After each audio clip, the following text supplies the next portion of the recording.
വടകരയിലെ കാഫർ സ്ക്രീൻഷോട്ട് പ്രചരിപ്പിച്ചത് ആരായാലും തെറ്റായ നടപടിയെന്ന് CPI സംസ്ഥാന സെക്രട്ടറി ബിനോയ് വിശ്വം. CPM നേതാക്കൾ അറിയാതെ ഇത്തരം പ്രചരണം നടക്കുമോ എന്ന് KPCC അധ്യക്ഷൻ കെ സുധാകരൻ ചോദിച്ചു. CPIM വർഗീയത ആളിക്കത്തിച്ചുവെന്ന് BJP സംസ്ഥാന അധ്യക്ഷൻ കെ സുരേന്ദ്രൻ കുറ്റപ്പെടുത്തി.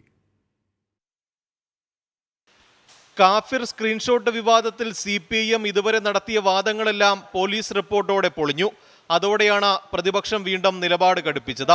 സംഭവത്തിലെ പോലീസ് റിപ്പോർട്ട് സ്വാഗതം ചെയ്ത കോൺഗ്രസ് ഉത്തരവാദികൾക്കെതിരെ കേസെടുക്കണമെന്ന് ആവശ്യപ്പെട്ടു.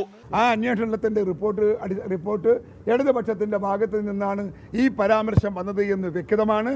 ആ വ്യക്തത മാറ്റിമറിക്കാനൊന്നും ഒരാളുകൾക്കും ഇടതുപക്ഷത്തിനും സാധിക്കില്ല എന്ന് ഞങ്ങൾ ഉറച്ചു വിശ്വസിക്കുന്നു. ഞങ്ങൾ അതിനുവേണ്ടി അവസാനത്തെ തുള്ളി രക്തം ചൊരിയേണ്ടി വന്നാലും ഞങ്ങൾ അതിനുവേണ്ടി പോരാടും എന്ന് ഞാനിവിടെ പ്രഖ്യാപനം നടത്തുകയാണ്.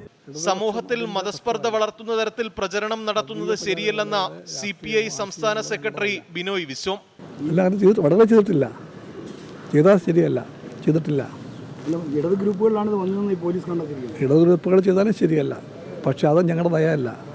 പോസ്റ്റ് ഷെയർ ചെയ്ത KK ലതികയ്ക്കെതിരെ നടപടി വേണമെന്ന BJP സംസ്ഥാന അധ്യക്ഷൻ കെ സുരേന്ദ്രൻ. അപ്പോൾ KK ലതികയ്ക്കെതിരെയും ഈ പ്രയോഗം പ്രചരിപ്പിച്ച മറ്റ് DYFI നേതാക്കൾക്കെതിരെയും എന്ത് നടപടിയാണ് എടുക്കാൻ പോകുന്നത് എന്നുള്ളതാണ് ഈ കാര്യത്തിൽ പ്രധാനമായിട്ടുള്ളത്. പോലീസ് റിപ്പോർട്ട് പുറത്തു വന്നതോടെ KK ശൈലജ MLA സ്ഥാനം രാജിവെക്കണമെന്ന് ലീഗും ആവശ്യപ്പെട്ടു. 24 തിരുവനന്തപുരം.